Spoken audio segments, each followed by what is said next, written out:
જય દ્વારકાધીશ મિત્રો. હવેલીની અનાથ 12 વર્ષના અપમાન પછી ખુલ્યું લોહીનું રહસ્ય. 12 વર્ષ સુધી મેં એક પરાઈની જેમ જીવન જીવ્યું, એ જાણ્યા વિના કે હું ખરેખર કોણ છું. પછી એક પત્ર આવ્યો અને મારી નસોમાં વહેતા લોહીનું સત્ય સામે આવ્યું.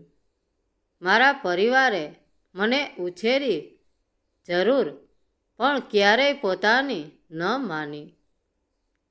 જ્યાં સુધી હું તેમના કામમાં આવતી રહી ત્યાં સુધી તેમણે મને રાખી, અને જે દિવસે હું નકામી થઈ ગઈ, મને રસ્તા પર ફેંકી દીધી.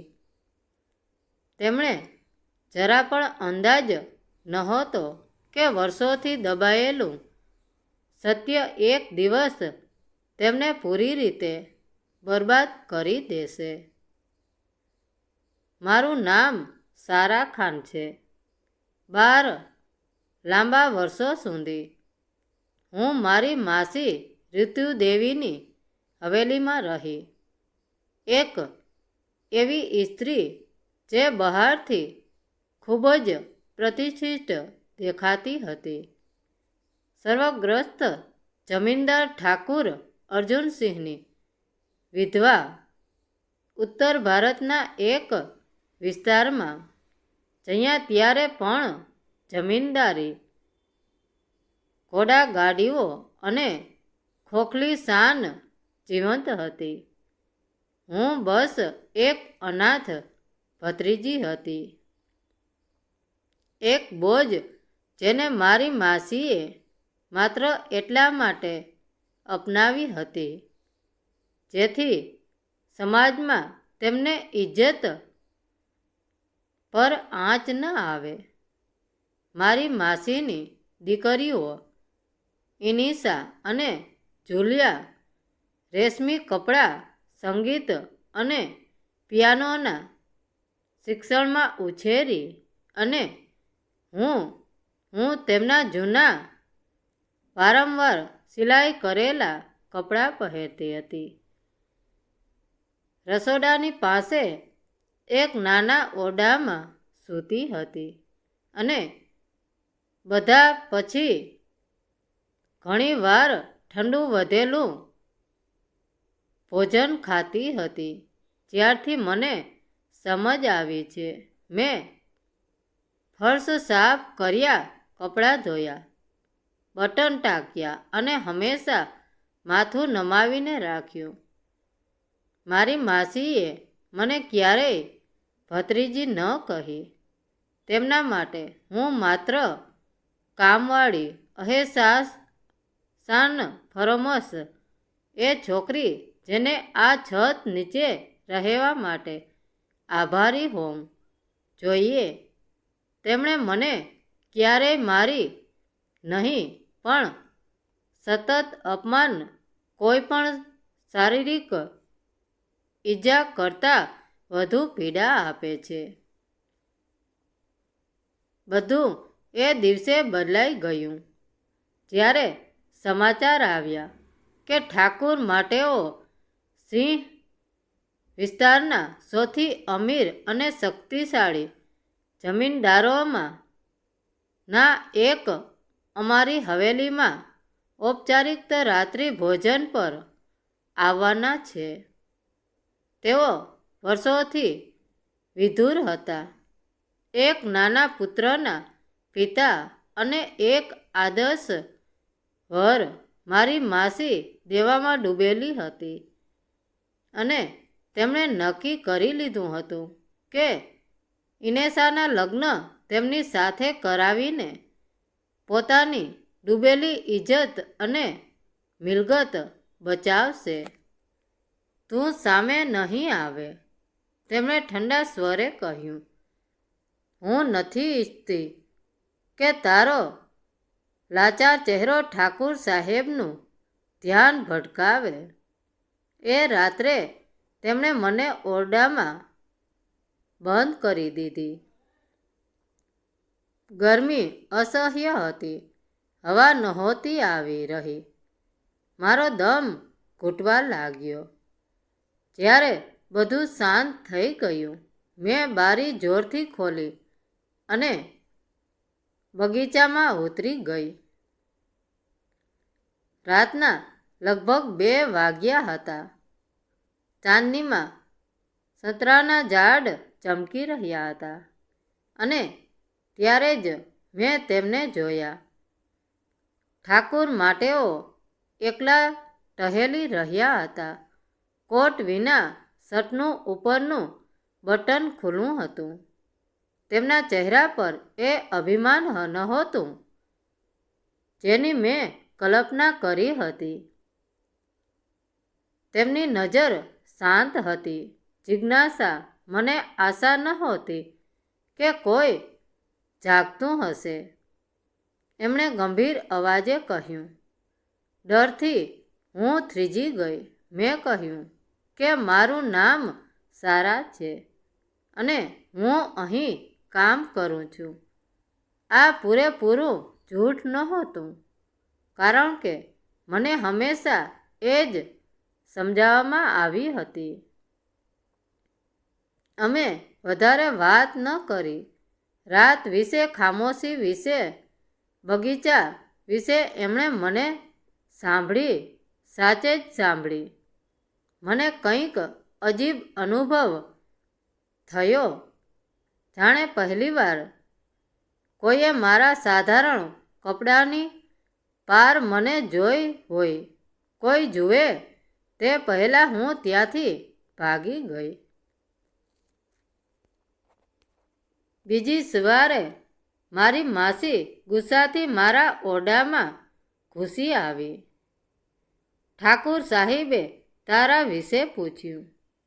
તેઓ બરાડિયા બગીચામાં દેખાયેલી એ ભૂરા વાળવાળી છોકરી વિશે તે મારી વાત ન માની. મને કંઈ સમજાવવાના ન દીધું. તેમણે મારી જૂની સુટકેસ ઉપાડી મારી થોડી ઘણી વસ્તુઓ જમીન પર ફેંકી દીધી અને મને ધક્કો મારીને હવેલીની બહાર કાઢી મૂકી. નીકળી જા. તેઓ બરાડા, તું આ નામને વધુ ગંદુ નહીં કરે. હું કાચા રસ્તાની ધૂળમાં પડી ગઈ. ત્યારે જ મેં ઘોડાઓનો અવાજ સાંભળ્યો. ઠાકુરોનો રથ પાછો આવી રહ્યો હતો. માટેઓની સાથે તેમના પિતા ઠાકુર અર્જુનસિંહ વરિષ્ઠ અને મારી માસીની દીકરીઓ હતી. મારી માસી દોડીને જૂઠું બોલવા લાગી. આ ચોર છે, તેમણે કહ્યું. એક અહેસાન ફરમોશ છોકરી માટેઓને તેમની તરફ જોયું પણ નહીં. તેઓ ઘોડા પરથી ઉતર્યા, મારી પાસે આવ્યા, ઝૂક્યા અને મને ઉપાડી. તેમની આંખોમાં કોઈ શંકા નહોતી. શું આ સાચું છે? તેમણે ઠંડા સ્વરે પૂછ્યું. જુલિયાનો અવાજ ધ્રુજી રહ્યો હતો, પણ તેણે પહેલીવાર સાચું બોલ્યું. કાકાજી, આને હંમેશા ગુલામોની જેમ રાખવામાં આવી. ઠાકુર અર્જુને હવેલીને જોઈ, મારી માસીને જોઈ અને મને. તેમની આંખોમાં નિરાશા સપટસ હતી. અમે જઈ રહ્યા છીએ, એમણે આદેશ આપ્યો. અને તમને દેવીજી શરમ આવવી જોઈએ. માટેઓએ મારી સુટકેસ ઉપાડી. તમે અહીં 1 મિનિટ પણ ન રહી શકો. તેમણે કહ્યું, તમે અમારી સાથે ચાલશો. હવેથી તમે મારી જવાબદારી છો. એ પળે મને ખબર નહોતી કે મારી માસીએ મારી પાસેથી માત્ર મારું બાળપણ જ નહીં, નહોતું છીનવ્યું. તેમણે મારું નામ, મારું લોહી અને મારું ભવિષ્ય પણ ચોરી લીધું હતું. વિજય, એક પત્ર જેણે તકદીર બદલી નાખી. ઠાકુર માટેઓ મને પોતાની હવેલીમાં લઈ આવ્યા. તે રાત્રે મને એક મહેમાનના ઓરડામાં સુડાવવામાં આવી. પથારી નરમ હતી, પણ ઊંઘ મારી આંખોથી કોસો દૂર હતી. વર્ષોની ગુલામી પછી આઝાદીનો આ શ્વાસ મને ગુંગળાવી રહ્યો હતો. બીજે દિવસે સવારે મોટાઓના પિતા ઠાકુર અર્જુનસિંહે મને પોતાના પુસ્તકાલય લાઇબ્રેરીમાં બોલાવી. તેમના હાથમાં એક જૂનો પીળો પડી ગયેલો પરબડિયું એનવલપ હતું. સારા, તેમણે ગંભીર અવાજે કહ્યું, તારી માસી રીતુ દેવીએ તને હંમેશા કહ્યું હતું કે તારા પિતા એક ગરીબ માણસ હતા અને તેમણે તને બોજ તરીકે તેમના માથે નાખી હતી. બરાબર? મેં માથું હલાવ્યું. હા સાહેબ. ઠાકુર અર્જુને તે પત્ર મારા હાથમાં મૂક્યો. આ વાંચ. આ પત્ર મને મારા જૂના વકીલ મિત્રના રેકોર્ડમાંથી મળ્યો છે. રીતુ એ વર્ષો સુધી આ દબાવી રાખ્યો હતો. મારા ધ્રુજતા હાથોએ પત્ર ખોલ્યો. તે મારા પિતાના હસ્તાક્ષર હતા. મારી વહાલી દીકરી સારા, જ્યારે તું આ વાંચતી હોઈશ, હું કદાચ આ દુનિયામાં નહીં હોઉં. મારી બીમારી વધી રહી છે. હું મારી તમામ સંપત્તિ, જમીન અને હવેલી તારા નામે કરું છું. રીતુ, મારી દૂરની બહેન માત્ર ત્યાં સુધી જ આ સંપત્તિની દેખભાળ કરશે, જ્યાં સુધી તું 18 વર્ષની ન થાય. તે તારી વાલી માસી છે, માલિક નથી. મારી આંખો પહોળી થઈ ગઈ. હું એ હવેલીની નોકરાણી નહોતી, હું તેની માલકીણી હતી. મારી માસીએ મારા પિતાના મૃત્યુ પછી વસિયત છુપાવી દીધી હતી અને મને ગુલામ બનાવીને મારી જ સંપત્તિ પર રાજ કર્યું હતું. મારી નસોમાં જે લોહી વહેતું હતું તે કોઈ લાચારનું નહીં, પણ એક ખાનદાન જમીનદારનું હતું. હિસાબનો સમય માટેઓ મારી પાછળ આવીને ઊભા રહ્યા. હવે તારે નક્કી કરવાનું છે. સારા, શું તારે તારો હક જોઈએ છે? મારી આંખોમાં હવે આંસુ નહોતા, પણ એક અલંગ જ તેજ હતો. હા, એ જ સાંજે ઠાકુર માટેઓ અને હું સાથે પોલીસ અને વકીલ મારી માસીની હવેલીએ પાછા ફર્યા. જ્યારે અમે દરવાજામાં પ્રવેશ્યા ત્યારે રીતુદેવી અને તેમની દીકરીઓ નાસ્તો કરી રહી હતી. અમને જોઈને રીતુદેવીનો ચહેરો ગુસ્સાથી લાલ થઈ ગયો. તું પાછી આવી? મેં તને કાઢી મૂકી હતી ને? માટેઓ આગળ આવ્યા અને ટેબલ પર અસલી વસિયતનામું પટક્યું. તમે તેને નથી કાઢી મૂકી, રીતુદેવી. માટેઓનો અવાજ આખી હવેલીમાં ગુંજ્યો. તમે તો આ હવેલીની માલકીણના ઘરમાં અત્યાર સુધી મહેમાન બનીને રહેતા હતા. વકીલે કાગળો વાંચી સંભળાવ્યા. રીતુદેવીના પગ નીચેથી જમીન સરકી ગઈ. જે છોકરીને તેમણે કચરો સમજીને ફેંકી દીધી હતી, તે જ આજે તેમના ભાગ્યનો ફેસલો કરવા આવી હતી. ઇનેસા અને જુલિયા રડવા લાગી. મમ્મી, આ શું થઈ રહ્યું છે? પોલીસ ઓફિસરે આગળ આવીને કહ્યું.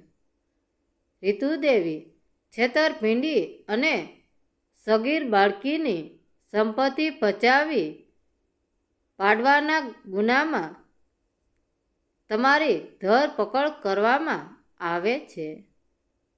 નવી શરૂઆત રીતુદેવીને જ્યારે હાથ કડી પહેરાવીને લઈ જવામાં આવી, ત્યારે તેમણે મારી સામે જોયું.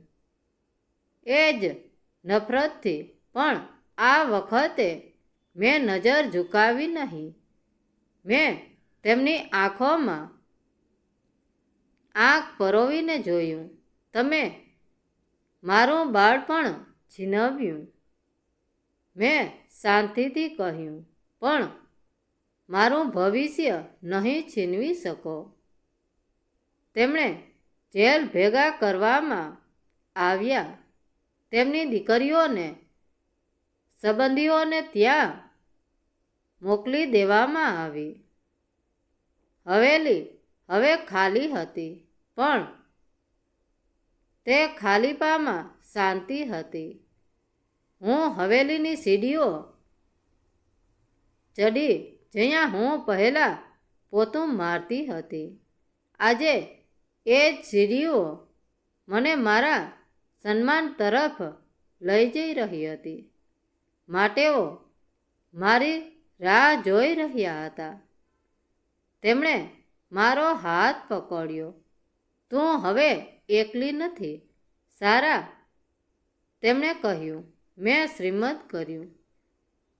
12 વર્ષના અંધકાર પછી આખરે મારા જીવનમાં સવાર પડી હતી. હું હવે માત્ર સારા નહોતી. હું મારી પોતાની ઓળખાણ, મારું ઘર અને મારો પ્રેમ પામી ચૂકી હતી. મિત્રો, વાર્તા કેવી લાગી? સારી લાગી હોય તો કોમેન્ટ કરીને જરૂર જણાવજો. ધન્યવાદ મિત્રો. રાધે રાધે. જય દ્વારકાધીશ.